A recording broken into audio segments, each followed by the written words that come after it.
mentioned before that you have worked with children. Yes. I know that you have a deep passion for youth and Absolutely. fitness. Tell us Absolutely. a little bit about what you think regarding youth obesity in America. I think it's horrible. I say horrible in a strong way because it doesn't, it's not the child's fault. You know, the parents are the purchasers of food, the school, yes, enablers. The school is a huge enabler. They spend 8 hours plus sometimes in school, and the meals that they're getting are terrible. I don't know where hash browns came from, but I think that they should be they should be banned. And pizza, and you know, what's wrong with fruit salad? What's wrong with, you know, French toast? What's wrong with, these are the things that you should be having for breakfast. What's wrong with a hearty lunch with lettuce, tomatoes, fresh lettuce, tomatoes, turkey? You know, for kids that don't eat turkey, how about some dairy?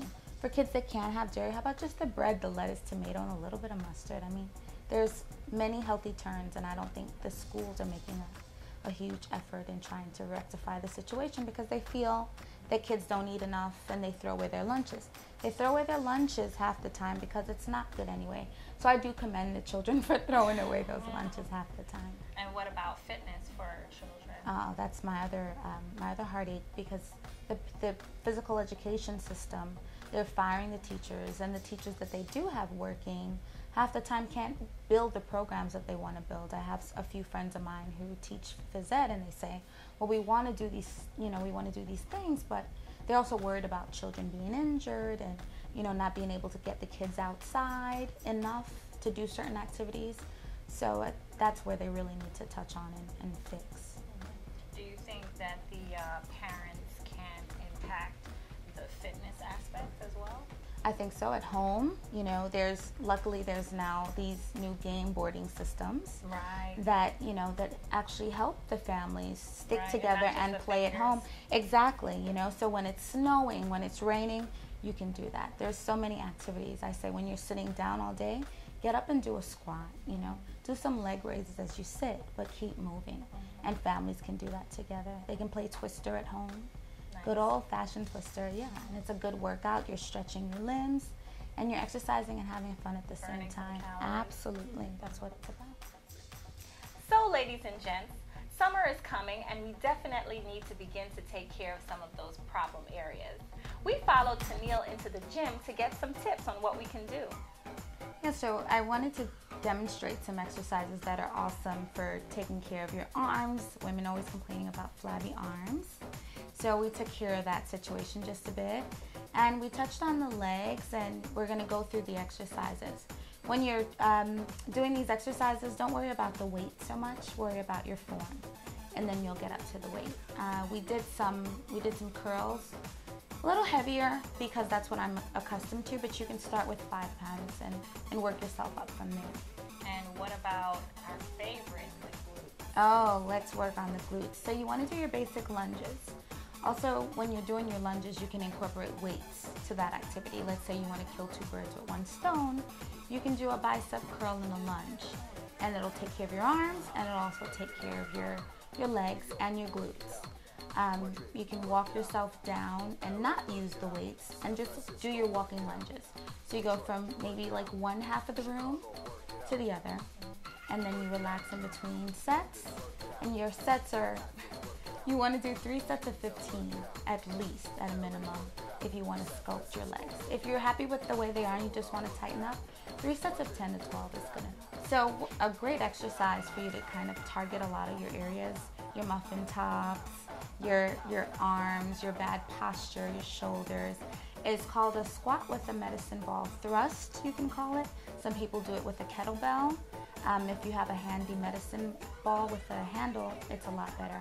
So you take the ball and you're just going to put it over your head as you squat down. And always remember to keep the ball away from your head.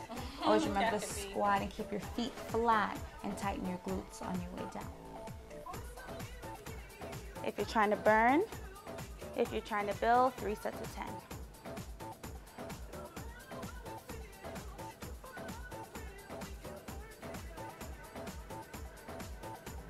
Now, women like myself who are slimmer. Fabulous still. Thank you. You're welcome. Sometimes we might think we're too slim we don't need to exercise, or we don't need to diet. Right. Or you might think if I begin to exercise, I already don't have a lot of body, and I don't want to lose it. So what kind of exercises or tips, advice that you would give to slimmer people? Well, I would say again, that goes back into maintenance. You know, if you're happy with your physique, you still want to work out. You want to protect your bones. You want to help your muscles. Again, where most of us are over 21. So your muscles start to disintegrate, and so do your bones. You know, if you don't use something, what happens to it? It goes bad. You start to lose your posture. You know, you become slim. I like to call it the slim fat. What slim fat is when you're slim and your skin starts to lose elasticity. And that's where the toning comes in. So you want to do your workouts at 3 sets of 10 because you're happy with your physique, but you want to keep it nice and toned, and you want to stay the way you are. So you add your protein to your diet, you drink more water, and stay away from bad processed carbs. How important is being feminine to you? Very important. I am very much a fashionista when I'm out of the gym. And I still like to be able to fit in clothes. You know, so when I put shirts on, I want my arms might be bigger than most, but I like to know that they can still fit into something. But this is what I chose. I think even if I didn't compete, I would still want muscle. I think muscle on a woman is not only sexy, but it also shows that, you know, we're not as weak as people think. So fragile. That's right. Right, that's right. Maybe on the inside, not on the outside.